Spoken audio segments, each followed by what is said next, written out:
This podcast is brought to you by Blackaby Ministries International. To find out more, visit blackaby.org.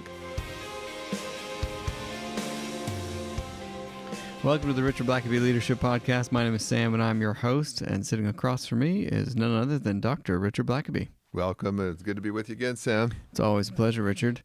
We're doing a bit of a different show today. We do this every once in a while. We do a leader profile, and it's always a fun thing for me to do, and I know a lot of our listeners enjoy these profiles, looking at leaders throughout history. And well, we've certainly got ourselves a profile today. So why don't you tell us about who we're looking at? Yeah, well, I try to move it around a bit, and different kinds of leaders: business, political, religious leaders. And so sometimes I pick leaders, some because I think we certainly can learn lots from them, and but that doesn't necessarily mean that I advocate and endorse all that they do. And so this is one of those. Since you're cases. Couching your I'm protecting introduction here. myself. So I thought, well, actually, I was going to do Queen Elizabeth I, actually, and wanted to profile a woman and a leader that I think in many ways was a very great leader. But as I started to do that, I thought, well, but to appreciate her, you have to know something about her dad. And so I decided I'd do a profile on him first, and then we'll come back to Elizabeth. And so, of course, her famous father is Henry VIII. Mm-hmm. So I wanted us to look at Henry VIII. And, of course, he's famous or infamous in various ways. He's infamous. Infamous. And, if you know much about Henry, the typical picture of him is of him in later life. He's got this beard. He's quite obese, large man. Usually has like a chicken leg in his mouth, and he's feasting away, and perhaps most famously, he has 6 wives, and not counting mistresses and other things. And so he's seen as a very hedonistic sort of king. He's a tutor, and so he's kind of known mostly for that. And so you would think, wow, like what could you possibly learn from someone like that? He's just self-indulgent and cruel. He has 2 of his wives beheaded, threatens to behead a few others, divorces 2, is finally outlived by his last one, but she was at one point in danger of being beheaded as well. So you look at something like that and say, wow, what a disaster of a person. But he does certainly do some things for England. England is, when he comes to power, his father is not surprisingly Henry VII, and Henry VII actually is the first tutor. He sort of takes over. He has a battle with Richard III that Shakespeare makes quite famous. His great line, "My horse, a horse, my kingdom for a horse," and he is killed in battle, and Henry VII takes over, and the tutors begin. And Henry VII is not a very popular person. He's kind of a miserly person. The kingdom is broke. There's no money, and so he spends pretty well his whole rule trying to just make money and save money and do what he can to strengthen his rule. He ultimately dies of tuberculosis, and one of the things you have to understand about Henry VIII and that whole era, like, of course, Henry VIII is born in the late 1400s, comes to power in the early 1500s. But the lifespan was very short, and just surviving as a baby, infant mortality was huge. And so, for instance, Henry VIII has, I think, 4 brothers who all die prematurely. Some in childbirth, some just one as a teenager. But he's not supposed to be the king. He's got an older brother, Arthur, that is the heir. And he's a teenager. He actually marries Catherine of Aragon, the famous woman that will become Henry's wife. And but then he dies as a teenager before their dad dies. And so Henry, as a young boy and an early teen, he just figures he's just around for a ride. He's, when he was the second born, you just kind of get to be the spoiled prince that doesn't have to do anything. And then at age 17, suddenly he's made the king. And so, and one of the things you notice about the era of kings and queens is that even when you study the Bible and you look at some of the people who become kings, like a King Josiah, he's 8 years old when he becomes king. And that's part of the problem with monarchies is that you don't wait till the guy's 30 years old and had some experience and finished his schooling. Sometimes you're 8 and suddenly you're the king. Which certainly adds to the dynamic, I think, of when we think about kingdoms and stuff. There's all these advisors and these guys behind the scenes who are all trying to push their own agenda, especially when there's a new king in town and trying to. And they talk about a regency, which usually is what you did if you had like a 8-year-old boy. You'd appoint someone or a group to kind of basically rule in his name until he was old enough to rule himself. And so, and that's one of the things you discover about Henry VIII is that the interesting thing is that when Henry becomes king, he's 17. And he's actually very fit. He loves his favorite sport is jousting. He loves to joust and get on a horse and enter into combat. And he's actually quite good at it. They found his skeleton. They lost his body for a while. They didn't know where he was, couldn't find him, but finally came across him like just not all that long ago. And they measured him, and he's about 6'2". And I think had about a 35-inch waist and was quite muscular and big for that age. And he loved to hunt and loved sports of all kinds. And so when he's just a teenager when he becomes king. And so for the first 2 years or so, he lets other people basically run the country, and he's having a good time. But he does one thing that is controversial is that he decides to marry his brother's wife. And his brother was only a teenager himself when he formally got married. And so in the Christian, the Catholic law said that you weren't, it was not proper, it was illegal basically to marry your brother's widow. Of course, in the Jewish tradition, you were supposed to do that if they didn't have an heir. But the Christian tradition, you didn't marry your brother's widow. And so Henry's dad had actually had to get a papal dispensation. And so, but that kind of hangs over Henry because there's a lot of opinion that says he shouldn't do that. That's not proper.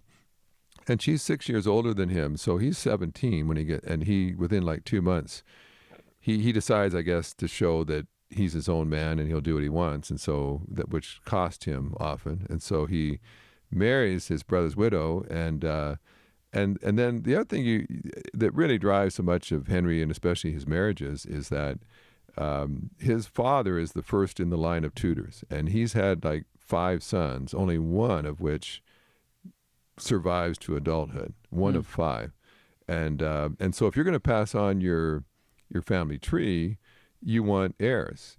Especially want male heirs that won't be manipulated and controlled by others. And so Henry, that's his number one political concern is have a son. And of course, that's really what drives so much of him having wives is trying to have a wife that will give him a son. And so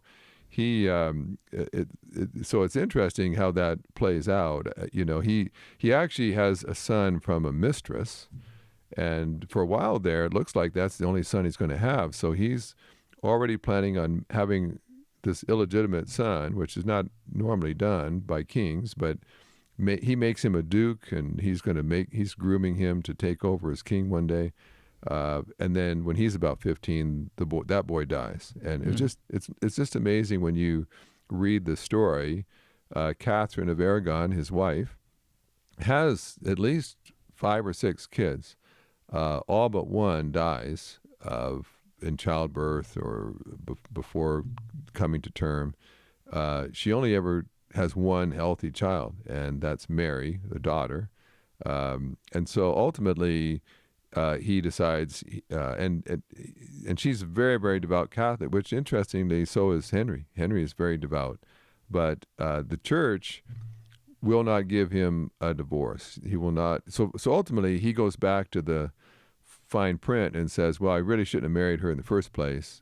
She's my brother's wife, and I made a mistake. And so one thing about Henry is that he has all these very capable lieutenants who do all of his administration, and several that are very gifted in running the country for him. The problem is that when you don't get results that Henry wants, you end up losing your head. And it's a barbaric kind of system, but several of his most talented servants will end up going to the Tower of London and being beheaded because, not because they necessarily did anything wrong, just they didn't get the result, even though they tried really hard to get it. And so he's got a man named Thomas Wolsey who he's actually a cardinal. He's a Catholic, but he gets appointed to basically run the country for Henry. And Wolsey he loves wealth and power, prestige. He loves having a huge train of servants and so on, and he buys all kinds of properties and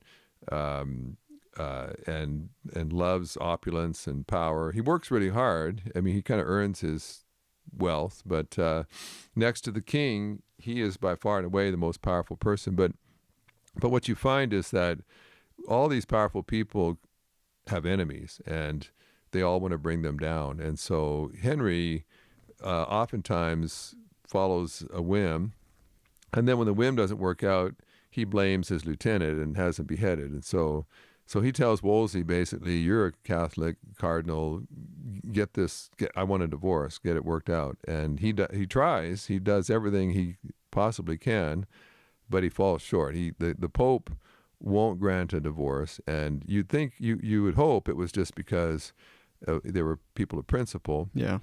But the problem is that Catherine of Aragon is related to the King of Spain, and the King of Spain is also I think he's the Holy Roman Emperor at the time, and he's got way more clout with the Pope than Henry does. And so the Pope basically has two kings.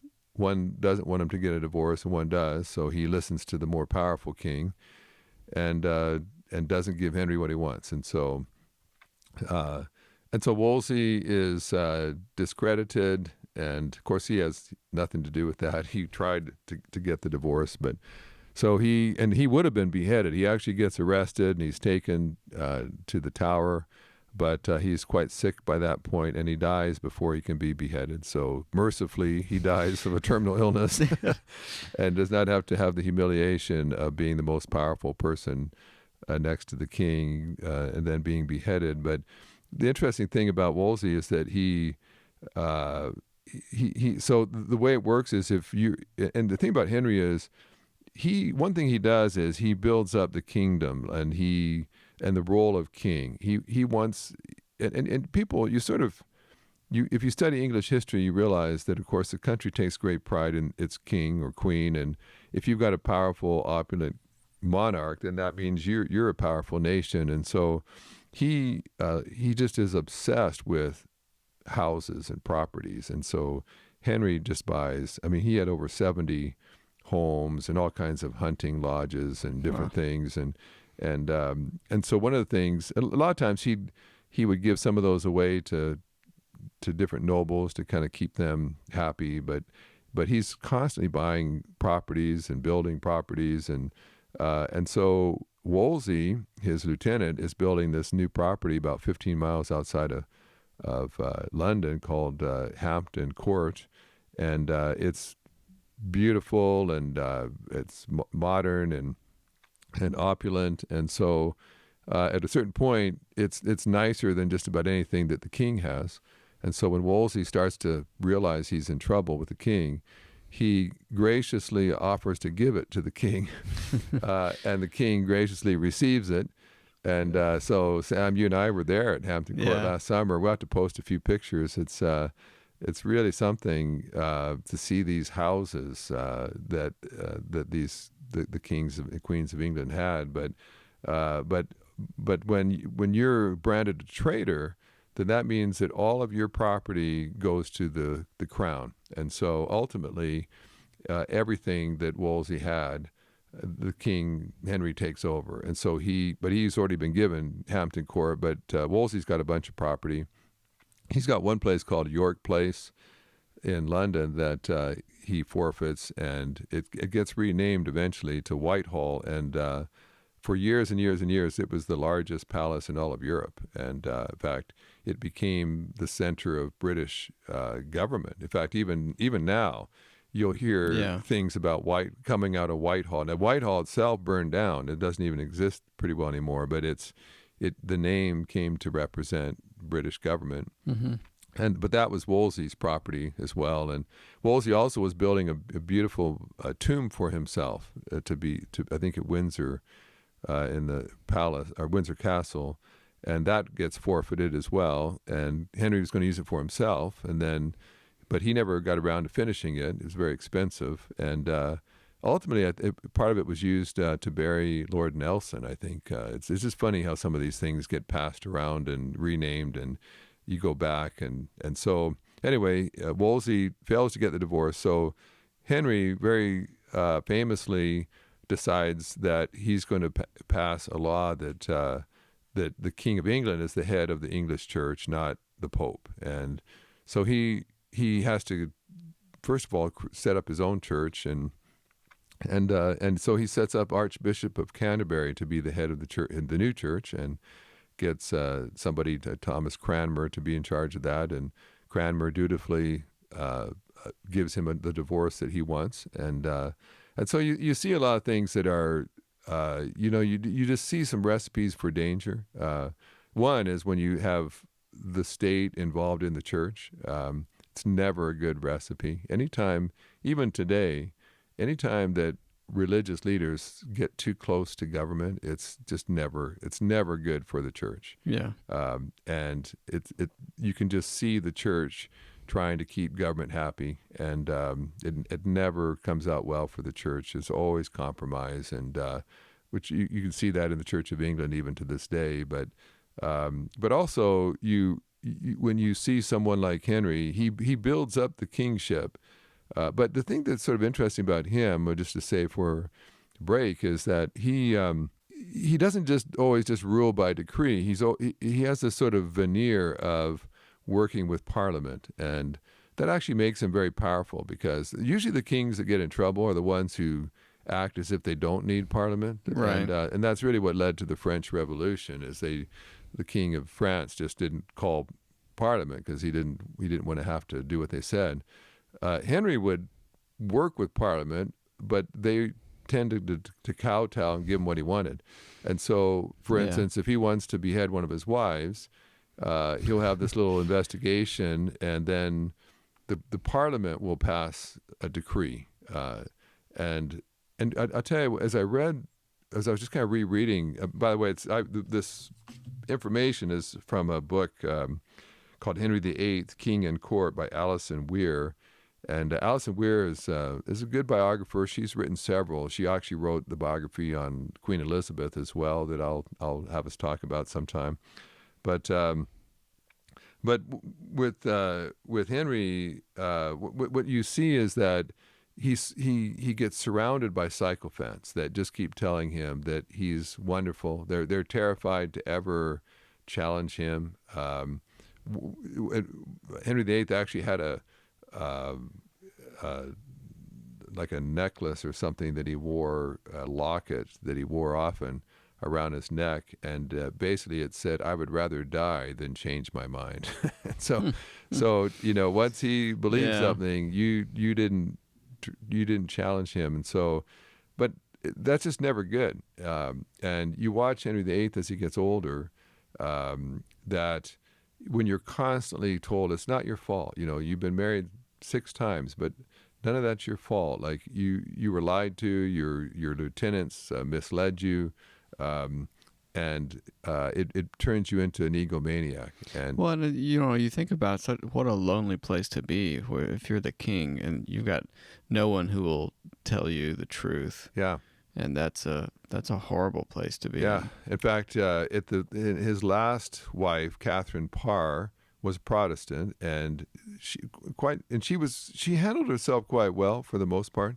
But one day, Henry VIII saw himself as kind of a theologian. In fact, his dad was actually educating him for the church because he wasn't supposed to be a king, and so he's actually had theological training. He wrote a big defense of the Catholic Church at one point, and his award. The Pope names him the defender of the faith, and so he sort of saw himself as, and he was a very bright, well-read person.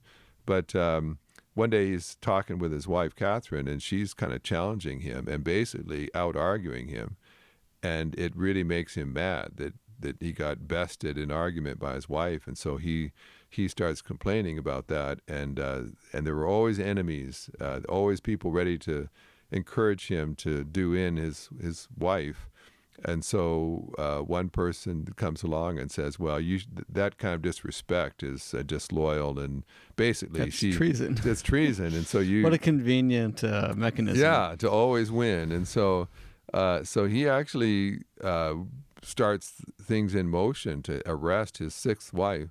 She learns of it, and she goes kind of hysterical and finally gets called in, and she throws himself at his feet and says, basically by this time he's got all kinds of ulcers on his legs, and he has gout, and he's in a lot of pain and suffering. And she says, I was just arguing vigorously with you to try to get your mind off of your pain, your physical pain, and just make you think of something else. But I would never be disloyal to you or disrespectful, and so on. And so they make up, and her life is spared. But especially in his later life, he got pretty cranky, and you didn't want to cross him. But I read a biography on Joseph Stalin. Yeah. And it just reminded me exactly of that. I was actually thinking that. It's like he had all these people around him that just kept trying to tell him exactly what he wanted to hear. And instead of Stalin had lots of people just murdered quietly by the KGB, but typically they would send out memos or documents, and all of his henchmen would have to sign off on that this was a legal execution, and that he was they'd proven he was this was treason, and so there's this veneer of it's all legal and official, and that it's not just a decree from on high, that it's he's gone through the proper channels. And so you just really, as you read that, even as he's getting sicker and his mind is getting swayed, whoever has the ear of the king is constantly trying to convince him to basically kill all of the enemies of whoever it is who's telling the king that they should do it. And you just see that the danger of absolute power. I'll tell you, as frustrating and awkward as democracies can be, balance of powers can cause you to oftentimes not get stuff done. Sometimes you watch Congress today, and maybe the president wants to do something, but the lower house or the Senate vetoes it or votes against it, and you think, boy, how do you ever get anything done? But when you see what can happen with a king who basically can just decree whatever he wants on a whim, you realize just how dangerous and bad that. It may be more efficient in some ways, getting things done, but you realize absolute power certainly does corrupt, absolutely. Well, let's take a quick break here before we wrap up this very intriguing biography of Henry VIII. Twice a year, Blackaby Ministries hosts a spiritual leadership coaching workshop in the Atlanta area. The focus of this workshop is learning how to ask the right questions to help move people onto God's agenda. The next workshop is October 26th to 28th, and registration is open now. The early bird rate is available until September 26th, and space is limited. To find out more and to register, visit blackabycoaching.org. Links will be in the show notes.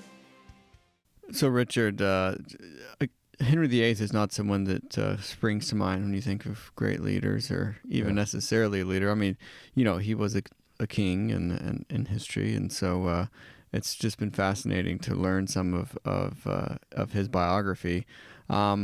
maybe in the last few minutes here, what else can you draw out of Henry VIII's life that perhaps can be useful? We before the break we talked about just absolute power and how reminiscent his life is of Joseph Stalin's and just the dangers of absolute power. And so obviously that's something to keep in mind. But what are maybe some other principles that you've discovered in your reading of Henry VIII?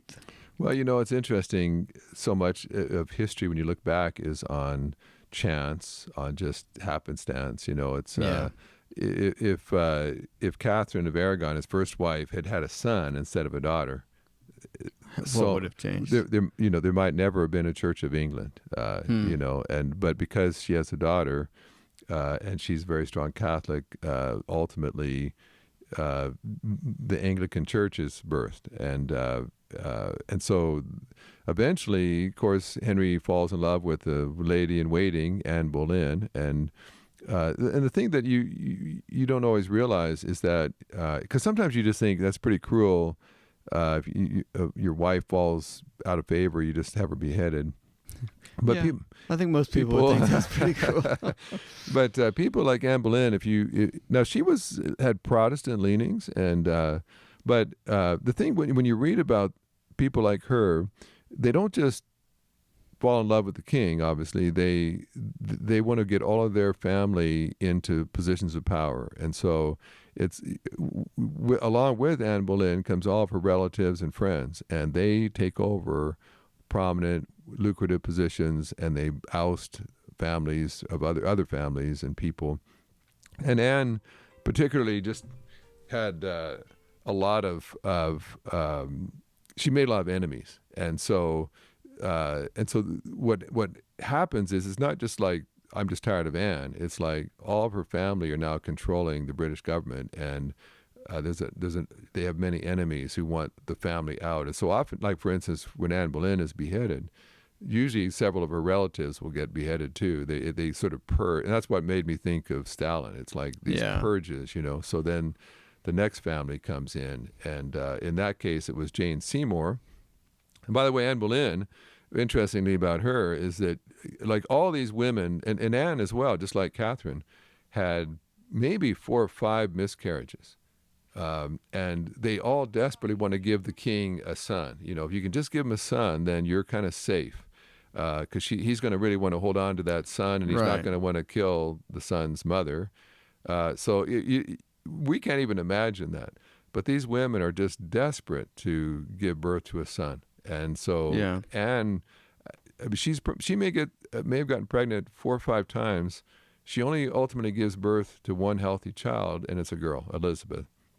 Now, when it's rumored that she was pregnant when she was beheaded, and that's kind of interesting. Like, what if she was actually carrying a son but never gave birth because she was beheaded before then? But and Elizabeth, of course, is going to be the one heir that hangs around for a long time. She ends up ruling for 40 years, but she was actually considered illegitimate. Interestingly, Anne Boleyn gets pregnant with Elizabeth before Henry's married to her, and so that when they try to denounce Anne Boleyn, they try to make it sound like she was unfaithful to Henry, and that Elizabeth might not even have been Henry's daughter, and so Elizabeth. Her very life is in danger the whole time. I mean, because when your mother was beheaded for treason, it doesn't bode well for you. You're not exactly expecting to become the monarch eventually later. But and so she gets beheaded, and Jane Seymour comes along, and Seymour is, for all intents and purposes, a pretty nice person. She actually takes Elizabeth and Mary, the 2 princesses, and reconciles them with their father and brings them back to the palace. When you're like Henry VIII, you have 70 different palaces. You typically would send your kids to live in these palaces and kind of get them away from the main court, and especially if they were out of favor. And so they would just disappear to one of your country estates, and they'd be raised there. But Seymour, she gets pregnant, and she actually gives birth to a son, Edward.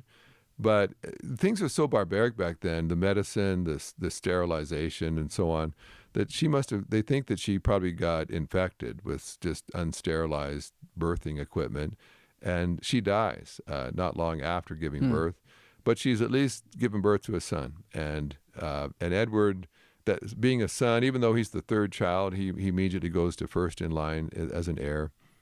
And ultimately, so that's it for he has 6 kids, and he only has 3 legitimate children out of 6 wives. And Mary will die young.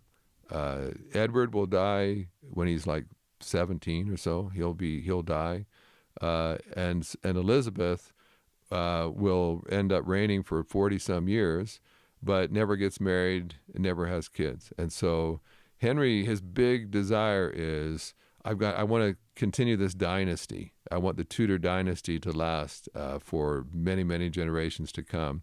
It doesn't last past basically his kids. He has 3 kids out of 6 wives, and then the Stuarts end up having to take over because none of his kids had kids. And so you watch Henry his whole reign trying to have kids that will, especially sons, and that will carry on the tradition, and he can't do it. And of course, you may be an almighty, powerful king, but you can't make someone get pregnant, and you can't make them have a son. There are certain chances of fate, the hand of God.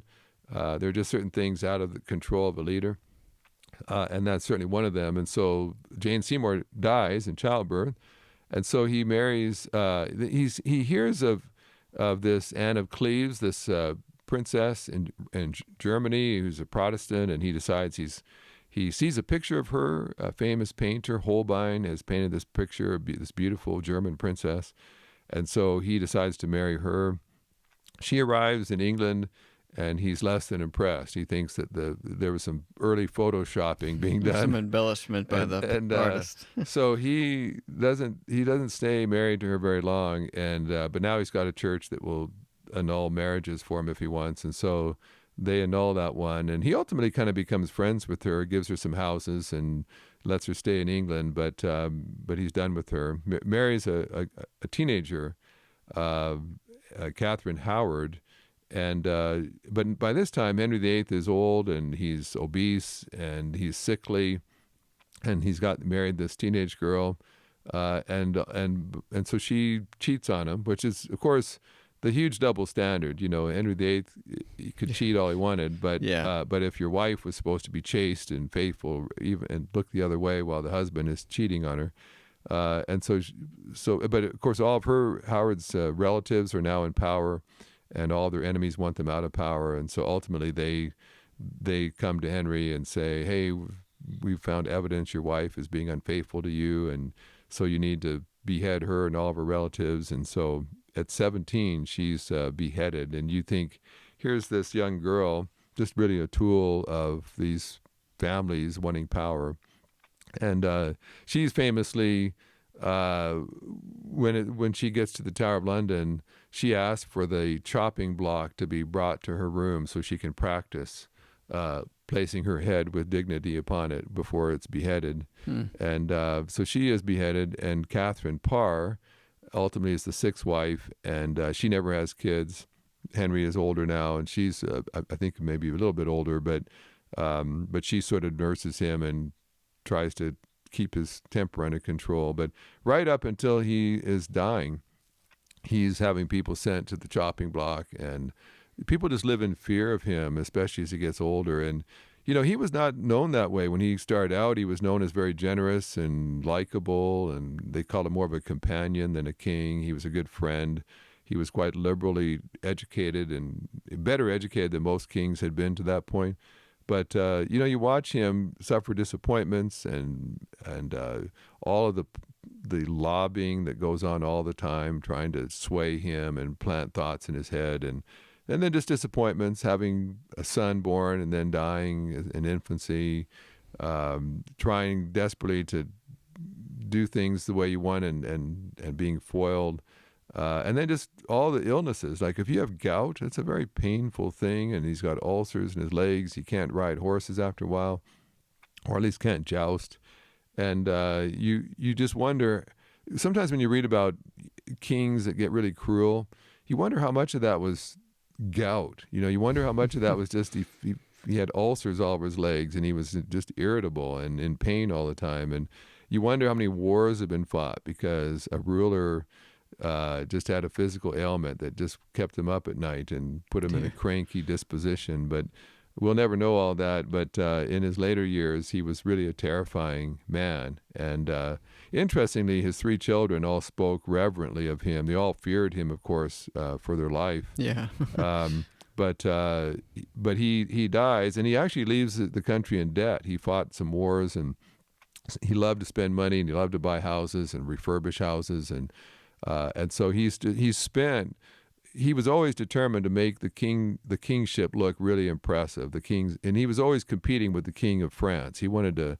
France had way more money and more people, and so he was always trying to keep up and be more impressive. And he had this rivalry with the King of Francis of France that he basically spent like a thief trying to keep up with France. And so when everything gets settled and Queen Elizabeth finally comes to power, there's a big debt in the country, and her father has spent all the resources.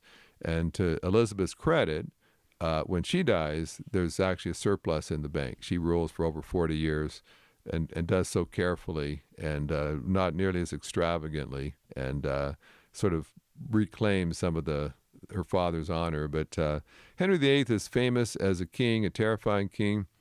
A lot of the images you have of him is later in life, not the first part, not the first half of his rule. Mm-hmm. But you see what happens. I don't know if anybody can really handle that kind of absolute power and fawning of sycophants without it going to your head and changing you. And it's I think the lesson for leaders is guard your heart and don't be afraid of those people that tell you the truth. Yeah. When you have no one that tells you the truth, it's pretty hard to stay in touch with reality. Yeah, well, certainly a fascinating character and figure of history, and we'll be sure to leave links to that biography in our show notes. And until next time. Thanks for listening to the podcast. If this is something you enjoyed, it really makes a difference if you leave a review and a 5-star rating on Apple Podcasts or wherever you listen. Don't forget to subscribe and share with your friends. We always love hearing from our listeners, so email us at podcast@blackaby.org.